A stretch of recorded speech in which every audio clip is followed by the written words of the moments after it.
Good morning. देखिए, इससे पहले वाली वीडियो में आप लोग को बता दिए कि सिंधु घाटी सभ्यता क्या होती है। सिंधु घाटी सभ्यता को हड़प्पा सभ्यता कहा जाता है। सिंधु घाटी सभ्यता को इंग्लिश में इंडस वैली सिविलाइजेशन कहते हैं। सिंधु घाटी सभ्यता को ही कांस्ययुगीन सभ्यता कहते हैं।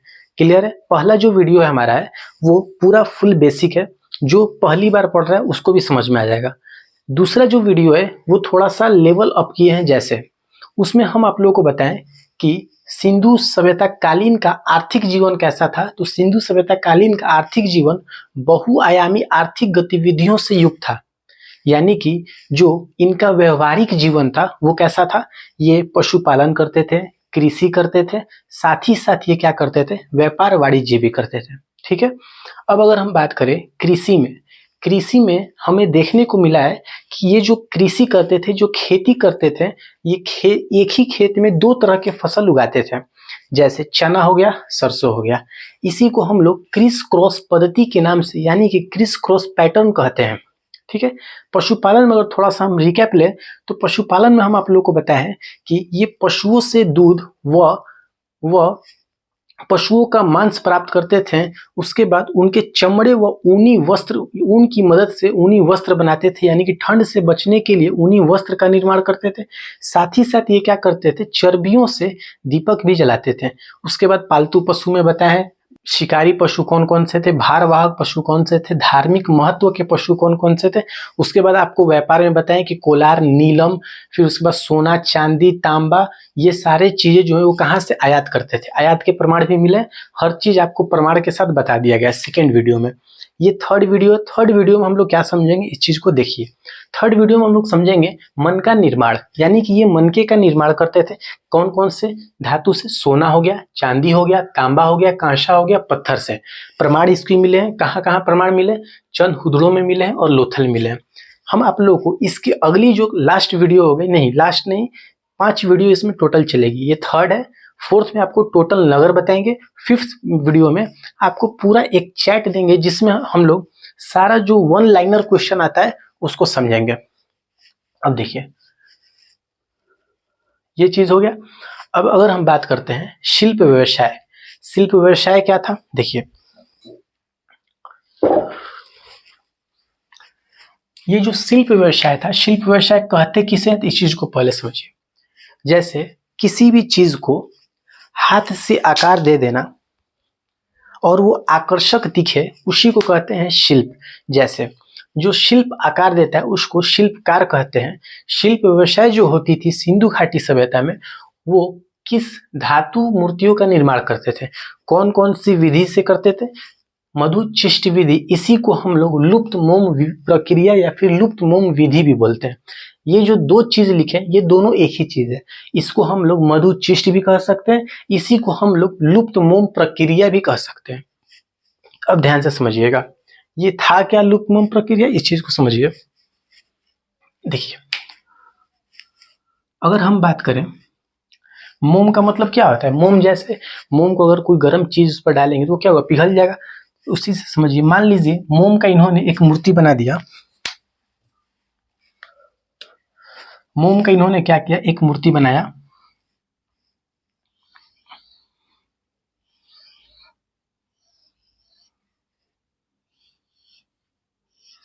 ठीक है, मोम का मूर्ति बना दिया, इसके आंख बना दिए, इसके कान भी बना दिए और इसका ये मुंह भी बना दिए। ठीक है, ये बन गया। अब इसको क्या किए, चारों तरफ से मिट्टी से इसको ढक दिए। ये रहा, मिट्टी से ढक गया। ठीक है, कोई दिक्कत नहीं है। अब ध्यान से समझिएगा, अब क्या हुआ, ये तो बना दिए मोम से, लुप्त मोम प्रक्रिया। लुप्त का मतलब गायब हो जाना, यानी कि इसको क्या करते थे, जिस भी धातु का मूर्ति उनको बनाना था वो क्या करते थे, नीचे से होल कर लेते थे। जो मिट्टी से इसको ढके हैं, आगे और ऊपर और नीचे क्या करते थे, होल छोड़ देते थे। जिस भी धातु का मूर्ति बनाना है इनको, वो धातु क्या करते थे, इसमें डालते थे। इसमें धातु क्या किए, डाले। जब वो धातु डालेंगे तो ये क्या होगा, गर्म की वजह से, वो धातु गर्म है इसलिए वो क्या होगा, ये मोम को पिघलाना शुरू कर देगा और वो इसका आकार लेना शुरू कर देगा। यानी कि वो जो धातु मान लीजिए सोना था वो यहाँ पे आकार ले लिया, ये आकार यहाँ आ गया,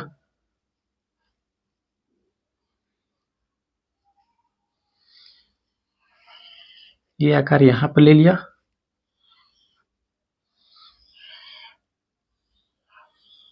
ठीक है। अब वो क्या हुआ, वो पूरा आकार लेने के बाद वो नीचे से गिरना शुरू हो गया।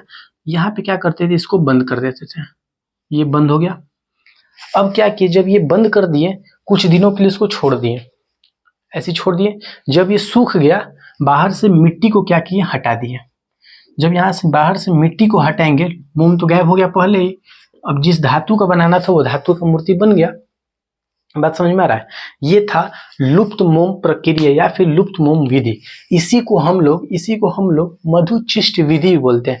मधुचिष्ट विधि का मतलब देखिए, मधुमक्खी के छत्ते से हमें प्राप्त होता है मोम, तो उसी को शुद्ध हिंदी में कह दिया गया मधुचिष्ट। क्या कहा गया, मधुचिष्ट। इसी को लुप्त मोम प्रक्रिया के नाम से भी जानते हैं। अब अगर हम बात करते हैं क्या एग्जाम में लुप्त मोम प्रक्रिया देता है या फिर मधुचिष्ट देता है, अभी हाल ही के एग्जाम में लुप्त मोम की जगह पर मधुचिष्ट का यूज किया। तो आपको पता होना चाहिए कि मधुचिष्ट विधि क्या है और लुप्त मोम प्रक्रिया क्या है। दोनों अलग चीज नहीं, दोनों एक ही चीज है, बस नाम का अंतर है। इसी को हम लोग मधुचिष्ट भी बोलते हैं और इसी को लुप्त मोम प्रक्रिया भी बोलते हैं। ये रहा हमारा मधुचिष्ट विधि, कोई डाउट नहीं होना चाहिए। अब ध्यान से समझिएगा, क्या और भी कोई विधि का यूज करते थे? हाँ, एक मृण मूर्ति कला, यानी कि मिट्टियों से बने मूर्ति का भी ये प्रयोग करते थे। मिट्टी से बनाते थे। मिट्टी से कैसे बनाते थे समझिए। उस विधि को चिकोटी विधि कहा गया। कौन सी विधि? चिकोटी विधि। क्या है समझिए। मान लीजिए ये एक मूर्ति इन्होंने बनाया,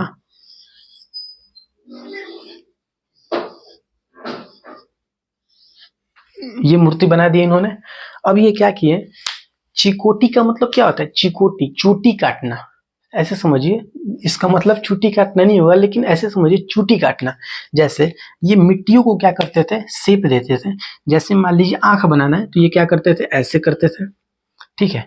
अब मिट्टी को ये साइड से क्या करते थे, ऐसे चूटी काटते थे, चुकोटी करते थे। साइड से चिकोटी किए तो जैसे ही साइड से चिकोटी किए, ये कैसा शेप हो जाएगा, ये ऐसा और ये इधर ऐसा, इसको मिला दो, ये बन गया हमारा आंख, ठीक है। फिर ऐसे ही सेम टू सेम इधर से भी ऐसे बना दिया, ठीक है। ये था चिकोटी विधि। नाक बनाना है, ऐसे किए, मिट्टी को नीचे से दबा दिए, ऊपर से दबा दिए। जब नीचे ऊपर से दबा देंगे तो ये क्या, नाक बन गया। फिर यहाँ से ऐसे मुंह। इसी को हम लोग कहें चिकोटी विधि। अगर नहीं समझ में आएगा तो ऐसे समझिए कि बचपन वगैरह में मिट्टी को क्या करते थे हम लोग, लोइया बनाते थे। मिट्टी को गोल गोल बनाकर क्या करते थे, उसको ऐसे चिकोटी करते थे, चूटी काट काट कर उसको ऐसे ऐसे गोल गोल करके उसमें होल कर करके मुंह बनाते थे, नाक बनाते थे, आंख बनाते थे। उसी को तो कहते हैं चिकोटी विधि। बात समझ में आ रहा है। तो ये था लुप्त मोम प्रक्रिया और ये था चिकोटी विधि। दोनों में उन्नत कौन सी थी? इसके मुकाबले में ये कम उन्नत थी। बात करते हैं भाषा व लिपि, यानी कि सिंधु घाटी सभ्यता के लोग जो थे, क्या वो भाषा जानते थे और लिपि जानते थे? जानते थे तो कौन से जानते थे? देखिए, अगर इनके लेखन विधि को बोला जाए तो इनका जो लेखन विधि था वो था गौमुद्रिका विधि। बताएंगे अभी गौमुद्रिका विधि क्या है। अभी बस इतना समझिए कि इनका लेखन विधि कैसी थी, तो उसको नाम दिया गया गौमुद्रिका विधि। ये नाम कौन दिया? हिस्टोरियंस नाम दिए, इतिहासकार ने इसे गौमुद्रिका विधि नाम दिया। इनकी जो भाषा थी, यानी कि सिंधु सभ्यता के जो लोग थे, इनकी जो भाषा थी वो अज्ञात थी। इन सिंधु घाटी सभ्यता के जो लोग थे वो चित्राक्षर लिपि का यूज करते थे। चित्राक्षर लिपि का मतलब पिक्टोग्राफिक स्क्रिप्ट। चित्राक्षर लिपि को इंग्लिश में कहते हैं पिक्टोग्राफिक स्क्रिप्ट, यानी कि अक्षरों के स्थान पर ये क्या करते थे हम लोग, जैसे क्या करते हैं, अगर मान लीजिए हमको किसी का नाम लिखना है सोहन, तो हम लोग किस चीज का यूज किए? SOHAN अक्षर का यूज किए। लेकिन ये क्या करते थे, जैसे मान लीजिए हिंदी में समझिए सोहन, तो हम लोग अक्षर का यूज किए, अक्षर से लिख दिए। लेकिन ये अक्षरों के स्थान पर क्या करते थे? चित्रों का यूज करते थे। ऐसे चित्र बना दिए, इनके लिए कुछ लिखा हुआ है। बात समझ में आ रहा है। तो ये सिंधु सभ्यता के लोग क्या करते थे, अक्षरों के स्थान पर चित्रों का प्रयोग करते थे। और हम लोग क्या करते हैं, चित्रों के स्थान पर अक्षरों का यूज करते हैं। हम लोग अक्षरों का यूज करते थे और ये क्या करते थे, चित्रों का यूज करते थे। इसी को चित्राक्षर लिपि कहा गया, जिसको इंग्लिश में कहते हैं पिक्टोग्राफिक स्क्रिप्ट। क्वेश्चन कैसे पूछेगा, ध्यान से समझिए। सिंधु घाटी सभ्यता की लेखन विधि कैसी थी, तो गौमुद्रिका विधि। भाषा अज्ञात थी। चित्राक्षर लिपि किसे कहेंगे, तो अक्षरों के स्थान पर चित्रों का प्रयोग करते थे। क्या ये अक्षर का प्रयोग करते थे, नहीं। किस चीज का प्रयोग करते थे, चित्रों का प्रयोग करते थे। गौमुद्रिका विधि क्या है, इस चीज को समझिए।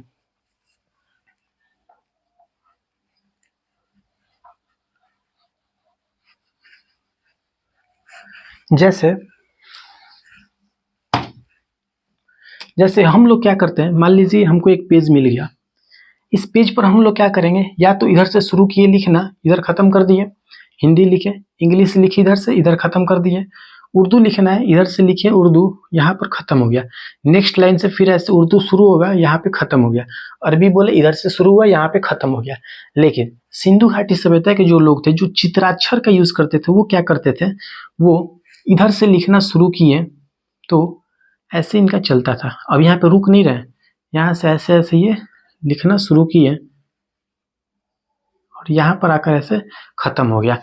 तो इतिहासकार जो होते हैं, ये देखे कि एक गाय जो है वो जब पेशाब करते हुए चलती है तो उसका जो कमर है वो हिलता है। तो कमर के हिलने की वजह से वो क्या हुआ, ऐसे चल के कमर हिलने की वजह से ये कैसा शेप बना, मुद्रिका, यानी कि इसी को कहा गया गौमुद्रिका विधि। आई होप आप लोग को ये चीज समझ में आ गया होगा। चलिए अब अगर हम समझते हैं पशुपति मुहर। एक सिंधु सभ्यता काल से एक मुहर मिला है, जिस मुहर को नाम दिया गया पशुपति मुहर।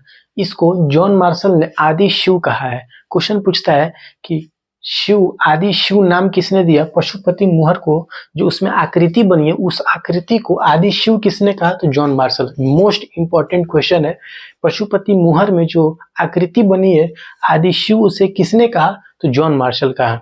अब ध्यान समझिएगा, यहाँ पर एक हम आकृति बनाए, उस चीज को समझाएंगे। यहाँ पर देखिए, जो पशुपति की जो मुहर मिली है, प्राप्ति स्थल जो है मोहनजोदड़ो से, ये स्थल है, ये नगर है एक मोहनजोदड़ो, उस चीज को समझाएंगे। इसको पशुपति मुहर को आदि योगी तथा आदि पुरुष भी कहा जाता है। पशुपति मुहर जो है, यानी कि पशुपति को, मुहर छोड़िए, पशुपति को आदि योगी तथा आदि पुरुष कहा जाता है। तो इनका दो नाम और कौन कौन से, पशुपति का दो नाम आदि योगी तथा आदि पुरुष। पशुपति को आदि शिव किसने कहा, तो जॉन मार्शल, याद रखिएगा। आकृति इनका कैसा है, तो पद्मासन के साथ ध्यान मुद्रा में है। अब चलिए फिगर की तरफ समझते हैं हम लोग। बहुत सारे क्वेश्चन यहाँ से पूछा है। देखिए एक फिगर बनाया, अच्छा तो नहीं बनाया, लेकिन समझिए आकृति इनकी जो है ये कैसे है, तो पद्मासन के साथ ध्यान मुद्रा में बैठे हैं। पद्मासन के साथ ये ध्यान मुद्रा में बैठे हैं, जिनके तीन चेहरे दिखाए गए हैं।